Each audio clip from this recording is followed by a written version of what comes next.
बोलिए भारत माता की, भारत माता की। वाह, बहुत। हमारी लोकसभा के प्रभारी बाबा बालक, लोकसभा संयोजक दशरथ सिंह जी शेखावत, जिला अध्यक्ष बनवारी लाल जी सैनी, जितेंद्र जी शर्मा, हरिराम रणवा, शुभकरण चौधरी, डॉक्टर के.डी. बाबर, धर्मपाल गुर्जर विधायक, श्री विक्रम सिंह जी विधायक, श्री नरेंद्र कुमार, श्रीमती संतोष अहलावत। अब संतोष अहलावत के पहले भी श्री लिखा हुआ है। श्री राजेश दहिया, पता नहीं भाई श्री और श्रीमती में गड़बड़ हो जाए तो हमारा दोष नहीं। श्री राजेश दहिया, श्री निशित कुमार, श्रवण चौधरी, श्री हर्षनी कुलहरी। चले बहुत नाम है, नाम से कुछ नहीं होता, काम से ही सब कुछ होता। यहाँ मौजूद हमारे सभी सम्मानित बहनों एवं भाइयों, मैं समझता हूँ इस स्थान पर किसी सार्वजनिक सभा को संबोधित करने के लिए पहली बार आप सबके सामने खड़ा हुआ हूँ और आप लोगों ने तालियां बजाकर, नारे लगाकर, फूलों की हार पहनाकर मेरा स्वागत किया है। आप जानते हैं भारत की परंपरा है और शिष्टाचार का तकाजा भी है। स्वागत, अभिनंदन या सलाम दुआ कभी एक तरफा नहीं होना चाहिए। इसलिए मैं भी अपनी तरफ से शीश झुकाकर आप सभी बहनों भाइयों का हार्दिक अभिनंदन करता हूँ। आप सभी का मैं स्वागत करता हूँ। मेरे बहनों भाइयों, आपके प्रत्याशी शुभकरण जी चौधरी, पहली बार इनको भाषण देते हुए मैंने सुना और इनका भाषण सुनने के बाद मैं इस नतीजे पर पहुंचता हूं कि शुभकरण चौधरी को आपने अपना सांसद चुनकर भारत की संसद में भेजा तो क्षेत्र की समस्याओं को प्रभावी तरीके से आवाज देने का काम यदि कोई करेगा तो आपके शुभकरण चौधरी करें। राजस्थान की धरती का जहां तक प्रश्न है, या शौर्य और पराक्रम की धरती, कितनी गाथाएं, राणा की कहें, मीरा की कहें, पन्नाधाय की कहें, भामाशाह की कहें। मैं तो कभी कभी कहता हूं यदि परिचय करना है राजस्थान से तो राणा की शक्ति, मीरा की भक्ति, पन्नाधाय की युक्ति और भामाशाह की संपत्ति, इससे पूरे राजस्थान का परिचय हो जाता। अद्भुत धरती। आज के कुछ महीने पहले जब राजस्थान विधानसभा के चुनाव हो रहे थे तब भी कई सार्वजनिक सभाओं को संबोधित करने के लिए मैं राजस्थान आया और 4 महीने के बाद फिर आ रहा हूं। बहनों भाइयों, मुझे तो लगता है कि बार बार चुनाव का होना यह उचित नहीं है। हमारे प्रधानमंत्री जी ने कल्पना की है, उसके लिए उन्होंने कमेटी भी बनाई। भारत के पूर्व राष्ट्रपति आदरणीय रामनाथ जी कोविंद के नेतृत्व, 1 नेशन 1 इलेक्शन, एक देश एक चुनाव होना चाहिए। यदि चुनाव होने हैं तो सारे देश के विधानसभाओं का और लोकसभा का चुनाव एक साथ करा दीजिए और फिर ग्राम पंचायत से लेकर ऊपर तक, जिला पंचायत तक, नगर पालिकाओं के सारे चुनाव देश में एक बार करा दीजिए। सारे चुनावों से छुट्टी। मैं समझता हूं बहुत सारे परेशानियों से जहां देश की जनता बचेगी, समय की बर्बादी बचेगी, साथ ही साथ संसाधनों में भी का जितना खर्च होता है उसमें भी स्वाभाविक रूप से कमी आएगी। और मैं समझता हूं कि राजस्थान की जनता इस संबंध में बहुत ही गंभीरता पूर्वक विचार करे। यदि वह सहमत हो तो यह देश 1 नेशन 1 इलेक्शन के लिए तैयार है। मेरे बहनों भाइयों, आज के 4 महीने पहले जब यहाँ विधानसभा का चुनाव हुआ था, 5 वर्षों तक राजस्थान में कांग्रेस की सरकार किस तरीके से चली है यह मुझे बताने की कोई जरूरत नहीं है। लगता था जैसा कि कानून और व्यवस्था नाम की कोई चीज शेष नहीं बची। और मैं भी उत्तर प्रदेश का मुख्यमंत्री रह चुका हूँ। मैं दावे के साथ कह सकता हूँ मेरे बहनों भाइयों, जब तक कानून और व्यवस्था के हालात नियंत्रित नहीं होंगे तब तक उस राज्य का किसी भी सूरत में विकास नहीं हो सकता। लेकिन जिस तरीके से भजनलाल जी शर्मा ने अपनी जिम्मेदारी संभाली, कानून और व्यवस्था को चुस्त दुरुस्त करने के लिए उन्होंने कई प्रभावी कदम उठाए। और मुझे जो जानकारी दी गई, आदतन जो अपराधी हुआ करते हैं ऐसे लगभग 9,371 अपराधियों को उठाकर जेल के शिक्षों के पीछे डाल, 646 इनामी जो टॉप 10 श्रेणी के जो ऐसे इनामी अपराधी थे उनको भी डाल दिया और 1092 बदमाशों की गिरफ्तारी भी की और साथ ही साथ 5295 ऐसे वारंटी जिनकी गिरफ्तारी ही नहीं हो रही उनको भी गिरफ्तार किया। और मैं समझता हूं कि किसी भी राज्य के विकास की पहली शर्त को पूरा करने का काम राजस्थान के मुख्यमंत्री भजनलाल जी शर्मा ने किया है। प्रशासन को सख्त होना चाहिए, अपराधियों और आम जनता के लिए बराबर उनका मस्तक नीचे झुका होना चाहिए जनता के स्वागत में। वही सरकार मेरे बहनों भाइयों चल। इस समय लोकसभा का चुनाव है। लोकसभा के चुनाव में सारे देश में क्या हालात हैं, समाचार पत्रों के माध्यम से आप सबको जानकारी मिलती होगी, इलेक्ट्रॉनिक चैनल्स के माध्यम से भी आपको जानकारी मिलती होगी। लेकिन मैं आपको यह बताना चाहता हूं, भारत की बात तो आप जानते हैं, मैं सारी दुनिया के बारे में कह रहा हूं मेरे बहनों भाइयों। सारी दुनिया ने यह मान लिया है कि 2024 में भारत में 2/3 मेजॉरिटी से यदि किसी की सरकार बनने जा रही है तो अब भारतीय जनता पार्टी नेतृत्व की एनडीए सरकार बनने जा रही है और मोदी जी भारत के प्रधानमंत्री तीसरी बार बनने जा रहे हैं। और यही कारण है कि दूसरे देशों के बहुत सारे राष्ट्राध्यक्ष हमारे प्रधानमंत्री को आमंत्रित कर रहे हैं कि भाई अगले साल सितंबर में आ जाइएगा, अगले साल अक्टूबर में आ जाइएगा, दिसंबर में आ जाइए। सामान्यतः ऐसा पहले नहीं हो। लोग यह मानकर चलते थे उस देश में चुनाव हो रहा है, पता नहीं किसकी सरकार बनेगी, इसलिए वहां के राष्ट्राध्यक्ष को निमंत्रण देने का कोई औचित्य नहीं है। लेकिन सारी दुनिया ने मान लिया है, चाहे जो भी हो, अब तो भारत में मोदी जी फिर से तीसरी बार प्रधानमंत्री बनने जा रहे हैं, यह लोगों का भरोसा पक्का हो। जब से मोदी जी ने शासन की बागडोर संभाली है इस देश की बहनों भाइयों, आप सभी अच्छी तरह जानते हैं देश कितनी तेजी के साथ आगे बढ़ रहा है। अंतर्राष्ट्रीय जगत में भारत की प्रतिष्ठा बढ़ी है। पहले भी हम सब विदेशों में जाते थे, अंतर्राष्ट्रीय मंचों पर यदि हम कुछ बोलते थे तो हमारी बातों को जिस गंभीरता पूर्वक लिया जाना चाहिए वो नहीं लिया जाता था। लेकिन आज यदि अंतर्राष्ट्रीय मंचों पर भारत कुछ बोलता है तो सारी दुनिया कान खोलकर सुनती है कि भारत बोल क्या रहा है।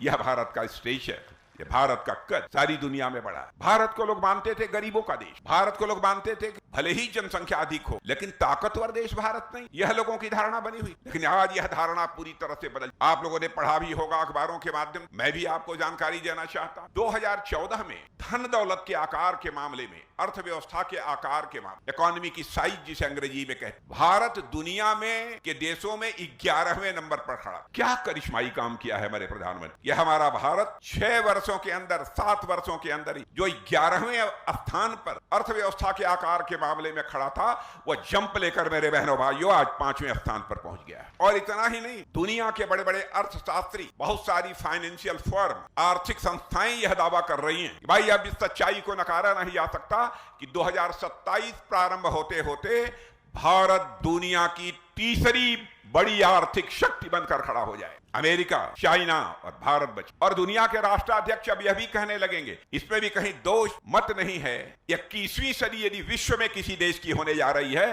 तो भारत की होने जा रहे हैं बहनों भाइयों, भारत की होने जा रहे। इससे बड़े गौरव का विषय हम सबके लिए क्या हो। और सरकार के कामकाज को भी आपने देखा। मैं तो भ्रष्टाचार की यहाँ चर्चा करना चाहता, हमारे विधायक ये भी भ्रष्टाचार की चर्चा कर रहे। शायद ही कोई कांग्रेस की सरकार ऐसी रही हो जिस पर कि भ्रष्टाचार के गंभीर आरोप न लगे। सब तो सब भ्रष्टाचार के आरोप इस सीमा तक लगे कि सरकार के मंत्रियों को जेल की हवा खानी पड़ी, मंत्री रहते जेल की हवा खानी। लेकिन मैं दावे के साथ कह सकता हूं 10 वर्षों का समय हम लोगों का भी गुजरा है मेरे बहनों भाइयों। विरोधी क्या, दुनिया का कोई व्यक्ति उंगली उठाकर नहीं कह सकता कि हमारी सरकार के दामन पर एक भी भ्रष्टाचार का कोई दाग लगा, कोई नहीं कह सकता। क्या कारण है जब कांग्रेस आती है तभी भ्रष्टाचार बढ़ता? क्या इनका चोली दामन का संबंध है? मैंने एक फिल्म देखी थी बचपन में, पता नहीं आप लोगों ने देखी है, देखते हैं कि नहीं। मुझे कभी कभी लगता है कि उसने सही कहा था, भ्रष्टाचार और कांग्रेस, करप्शन और कांग्रेस दोनों का यही रिश्ता है, एक दूजे के लिए, एक दूजे की, यह इनका आपस में रिश्ता है। हम बने तुम बने एक दूजे के लिए, यह करप्शन और कांग्रेस के बीच का रिश्ता है, यह हालत है। एक फिल्म शायद आप लोगों ने देखी होगी,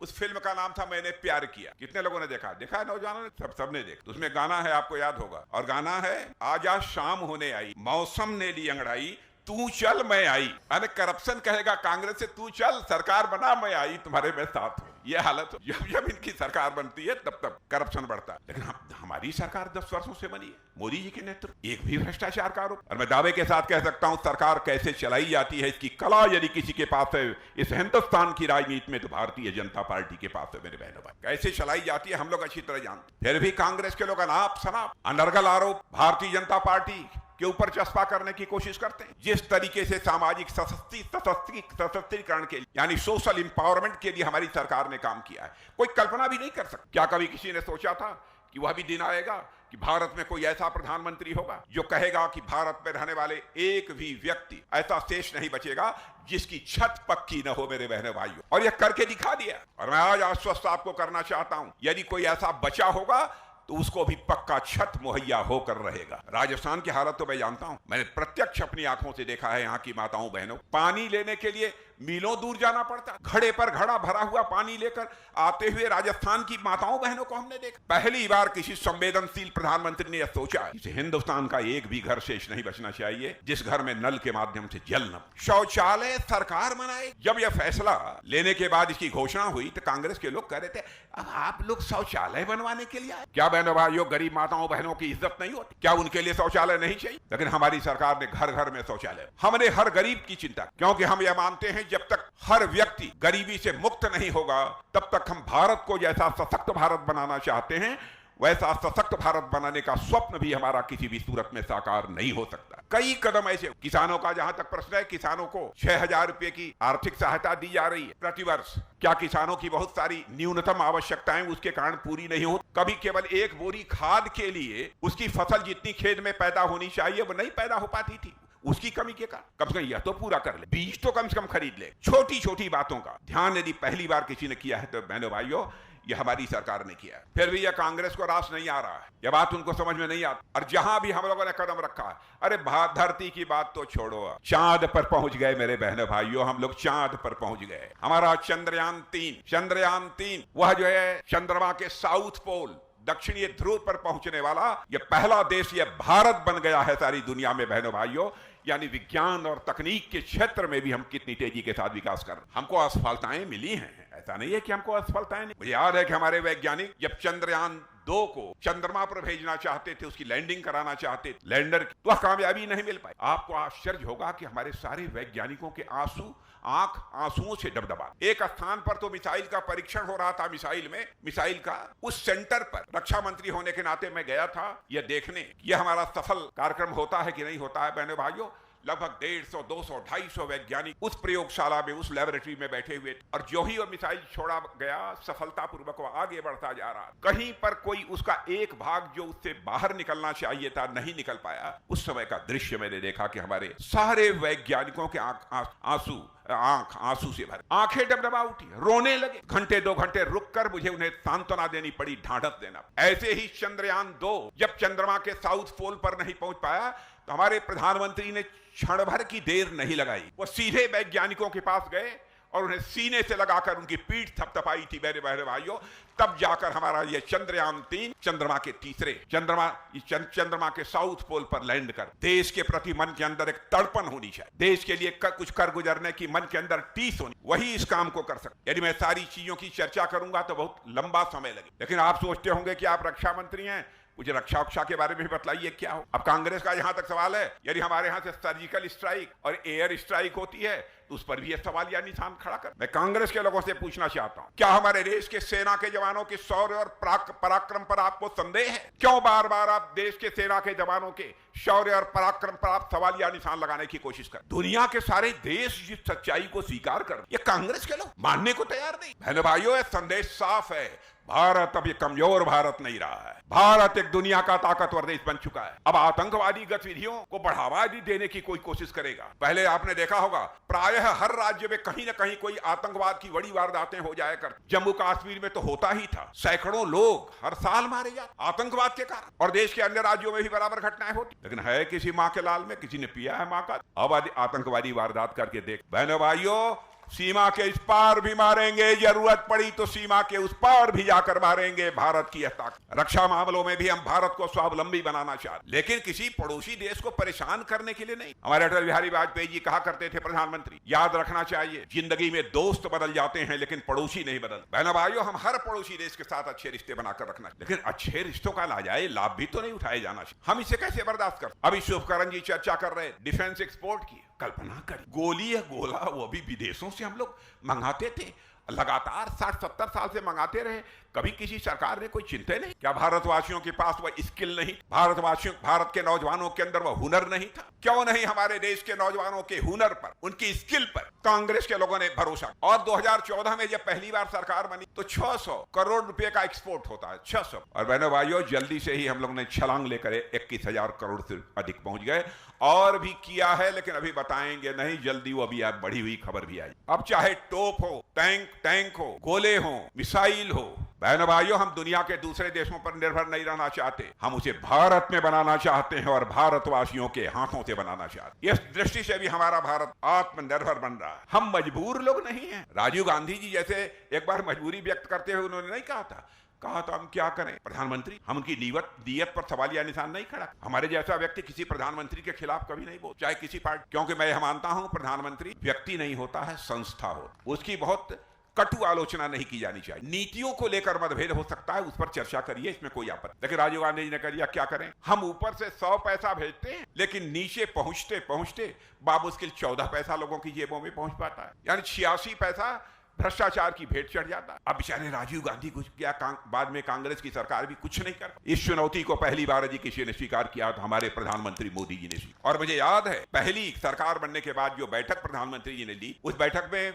गृह मंत्री होने के नाते हम भी मौजूद। मैंने पूछा कि मोदी, ये जो बैठक बुलाई है आपने खाता खोलने के बारे, इससे क्या लाभ होगा? कह राजनाथ जी मैं बताऊंगा थोड़ी देर बाद बैठक। बहनों भाइयों, उसका करिश्मा में अब जैम यह ट्रिनिटी जो बनी, आधार, मोबाइल, जनधन खाता, तीनों को मिलाकर क्या यदि दिल्ली से 100 पैसा चलता है तो 100 का 100 पैसा आपकी जेब में पहुंचता है, एक पैसा भी इधर उधर नहीं होने पाया। तो सिस्टम में बदलाव लाइए। बहुत असहाय बनकर हम इतने बड़े देश को नहीं चला सकते। बहुत सारी चीजें हैं। स्वामित्व का अधिकार, मैं यहाँ राजस्थान में भी मैं जानता हूं बहुत सारे ऐसे परिवार हैं जो गरीब हैं, उनको जिस जमीन पर रहते हैं उसका स्वामित्व का अधिकार ही नहीं। अब यह कल्पना करिए किसी सरकार ने कभी सोचा नहीं होगा स्वामित्व का अधिकार कम से कम मिल जाए तो अपना कहीं गिरवी रखकर बैंक के पास रखकर कुछ ना कुछ बैंक से कर्ज लोगों से लेकर अपना कुछ काम धाम तो चलाएगा। वो था ही नहीं। अब सारे देश में ड्रोन से यह सर्वे करा लिया गया है। और मैं राजस्थान में भी, मैं पता नहीं कांग्रेस ने क्या किया है, लेकिन मध्य प्रदेश में 20 लाख परिवारों को हम लोगों ने स्वामित्व का अधिकार मुहैया कराया है मेरे बहनों। अब मुझे यहाँ का नहीं मालूम है यहाँ की सरकार ने किया है, लेकिन अब हमारी यहाँ सरकार बन गई, यहाँ भी हम इस काम को करेंगे। मैं आपको ये पूरी तरह से यकीन दिलाना चाहता। अब राजस्थान में भी आप लोगों ने डबल इंजन की सरकार बना दी। केंद्र में तो हमारी है ही, अब यहाँ भी हमारी भारतीय जनता पार्टी की सरकार बन गई। डबल इंजन की सरकार बनी है और मैं राजस्थान की क्षमता को मैं जानता, राजस्थान के नौजवानों के प्रतिभा को मैं जानता, राजस्थान के नौजवानों के शौर्य और पराक्रम को मैं जानता। मैं दावे के साथ कह सकता हूं कि इस देश को आगे ले जाने में राजस्थान भी अब एक ग्रोथ इंजन की भूमिका निभाएगा, ऐसा मेरा पक्का विश्वास। और बहनों भाइयों, हम लोगों की साख है, हम लोगों की विश्वसनीयता। पहले दूसरी राजनीतिक पार्टियां कुछ कह देती लेकिन करती। हमको भी याद है राम जन्मभूमि के आंदोलन के समय मैंने भी उस आंदोलन में भाग लिया था। हमारे एक मित्र जो कांग्रेस वगैरह में थे कहते क्या है आप लोग बाहर 1984 हर घोषणा पत्र में कह देते हैं हम आएंगे और राम मंदिर बनाएंगे, और नारे भी हम लोग लगाते हैं राम लला हम आएंगे मंदिर यहीं बनाएंगे। तो कांग्रेस वाले कहते थे उसमें जोड़ देते थे लेकिन तारीख नहीं बताएंगे, यह कहकर हम लोग हंसी उड़ाते। और बहनों भाइयों, आपने देख लिया अयोध्या की धरती पर भव्य राम का मंदिर बन गया। राम लला अपनी कुटिया से निकलकर महल में पहुंच चुके हैं। बहनों भाइयों, अब राम राज्य का भी श्री गणेश इस भारत में होने वाला है, यह मैं आपको यकीन दिलाता हूं। ये कांग्रेस के अध्यक्ष जी हैं, अच्छे आदमी हैं, उनकी मैं आलोचना नहीं कर। कांग्रेस के राष्ट्रीय आए थे भाषण देने, कहे मतलब 370 से राजस्थान का क्या लेना देना। क्या मती मारी गई है इन लोगों, क्या बुद्धिमान। अरे भाई, हम लोगों ने कहा था जिस दिन संसद के दोनों सदनों में हमको स्पष्ट बहुमत मिल जाएगा उस दिन जम्मू कश्मीर की धारा 370 समाप्त करने से दुनिया की कोई ताकत हमें रोक नहीं पाए। करके दिखा दी। आज जम्मू कश्मीर का वही दर्जा है जो हिंदुस्तान के अन्य राज्यों का दर्जा। वो कहते हैं कि राजस्थान का 370 371 से क्या कल्पना, क्या है लोग देश चलाएं, क्या देश बनाएं। अब 3 तलाक का कानून कहते साहब ये तो मुस्लिम समाज का मामला था, आपने इसमें क्यों हस्तक्षेप, कहां आपको संविधान इजाजत दे, क्या तमाशा। मैं कांग्रेस के दोस्तों से बतलाना चाहता हूं, चाहे कोई हिंदू हो, मुसलमान हो, ईसाई हो, पारसी हो, यहूदी हो, भारत में रहने वाली किसी भी धर्म को मानने वाली हमारी जो भी महिला है, माता है, वो हमारी बहन है। यदि उसके इज्जत अजमत के साथ कोई खिलवाड़ करने की कोशिश करेगा, उसके मौलिक अधिकारों पर ही कोई चोट पहुंचाने की कोशिश करेगा, बहनों भाइयों, और कोई स्वीकार कर ले, लेकिन भारतीय जनता पार्टी का सूरत में स्वीकार। इसी सोच के आधार पर हम लोगों ने 3 तलाक को छुट्टी कर, शादी कर, और आप 10 दिन के बाद तलाक तलाक तलाक 3 बार बोलकर छुट्टी कर। क्या होगा उस यह साहसिक कदम उठाने की कुवत यदि किसी के अंदर है मेरे बहनों भाइयों, तो हमारे प्रधानमंत्री मोदी जी के अंदर है, मैं विश्वास के साथ। अब देश आगे बढ़ रहा है, मैं आप लोगों से भी अपील करना चाहता हूं, आप लोगों का समर्थन प्राप्त होना चाहिए। और हमारे शुभकरण जी एक अच्छे वक्ता है। कहाँ है शुभकरण जी? अरे आप कब से भाषण सीख लिया? अरे विधायक रहे हैं। एक आपके विधायक क्या नाम से जो बोल रहे थे, धर्मपाल जी। धर्मपाल जी भी बहुत अच्छा बोले, उनका वारे राजस्थान कमाल है। धर्मपाल जी भी बहुत अच्छा, इतने अच्छे वक्ता। और बहनों भाइयों, आपकी संतोष अहलावत को भी मैंने संसद में बोलते हुए सुना है। संतोष अहलावत भी बड़ी दमदारी से बोलती थी। तो मैं समझता हूं कि इनको अब वो समय आ गया है। कितना कितना कितना, फिर से बोलिए कितना। 4। चलिए, आप लोग कह रहे हैं तो आप लोगों की बातों को कौन टाले, 400 पार ही सही। और हम क्या, सारी दुनिया मानती है मेरे बहन भाइयों की 400 पार। लेकिन एक निवेदन करना चाहता हूं कि हमारे प्रत्याशी जो शुभकरण जी चौधरी ये हुए, ऐसा मत सोचिएगा कि हम वोट न डालेंगे, एक वोट नहीं पड़ेगा तो क्या हो, ऐसा हमको नहीं सोच। एक वोट पड़ना चाहिए। प्रचंड गर्मी हो, किस तारीख को 19 को, 19 प्रचंड गर्मी होगी। अब इसी समय इतनी गर्मी है राजस्थान में, तो और आज के 10-12 दिन के बाद क्या हालत। बहनों भाइयों, सुबह पहला काम मैं माताओं बहनों से भी अपील करूंगा, और आप विशेष रूप से नौजवानों से अपील करना चाहता हूं, बुजुर्गों को भी सहारा दीजिए, उनको लेकर मतदान केंद्र तक जाइए, और जहां भी कमल के फूल का बटन दिखाई दे, कमल के फूल का बटन दबाइए, और भारत का मस्तक सारी दुनिया में ऊंचा करिए। यही आप सबसे अपील करते हुए अपना निवेदन समाप्त करता हूं। आप सबको बहुत बहुत धन्यवाद। बहुत बहुत धन्यवाद आदरणीय राजनाथ सिंह जी, आप हमारे बीच में पहुंचे, हम सबको आशीर्वाद दिया।